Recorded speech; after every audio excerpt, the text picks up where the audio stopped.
In today's session, we are going to see about the stability of a system. The stability of the systems can easily analyzed with the help of the output response C of t. So the main area where we have to concentrate is the transient time Ct of t. So that is actually the natural frequency through which we can determine whether our system is a stable system or marginal. So for a stable system, it can be, you can see that the C of t approaches 0 as the time approaches infinity. For the marginal stable system, the C of t is neither decay or growing and it remains in an oscillation. For instability, the C of t grows without the bound, so that means it keeps on increasing in nature, so our system becomes unstable there. So to analyze this one, let us take the second order generally characteristics. So we know that in the denominator it is s square plus 2 omega epsilon zeta s plus omega n square. If we take the roots, we will get two roots, that is s1 and s2.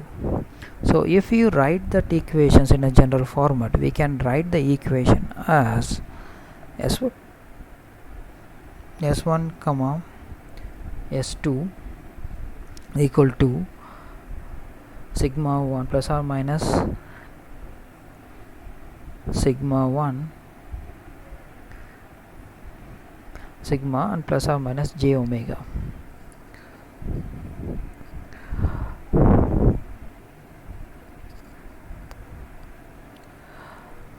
So here we can clearly say that the depends upon the value of the sigma and the j omega.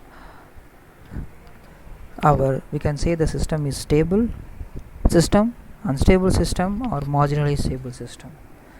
So to expand this thing, we'll draw a chart where sigma in the x-axis and j omega in the y-axis.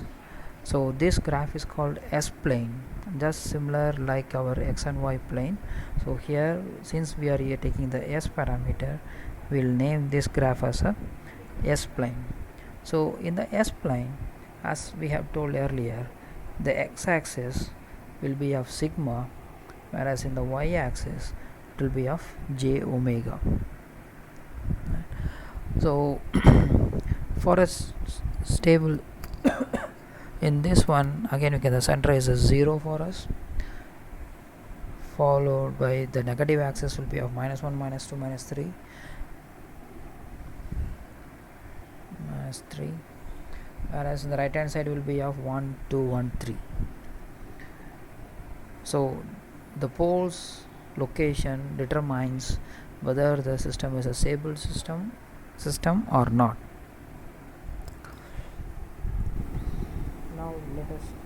Now let us look into the stable system.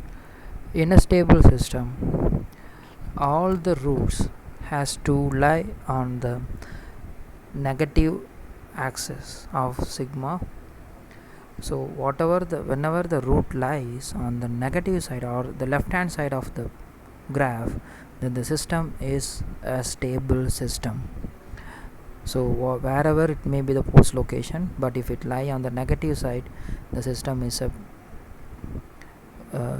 stable system. Here we have seen the two roots, both lie on the negative axis. Let's take x1 as -1 and x2 as -2, but still it lies on the negative side.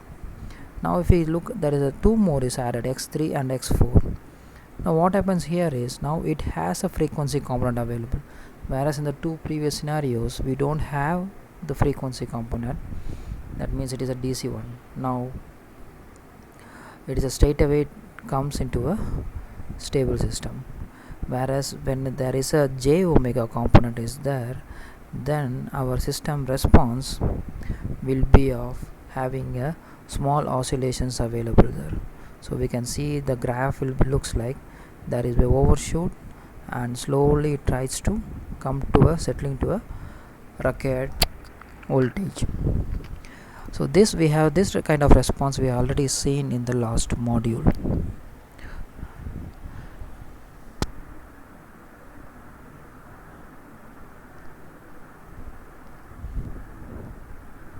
The j omega determines how much frequency will be available for us, or it is also called as a natural frequency.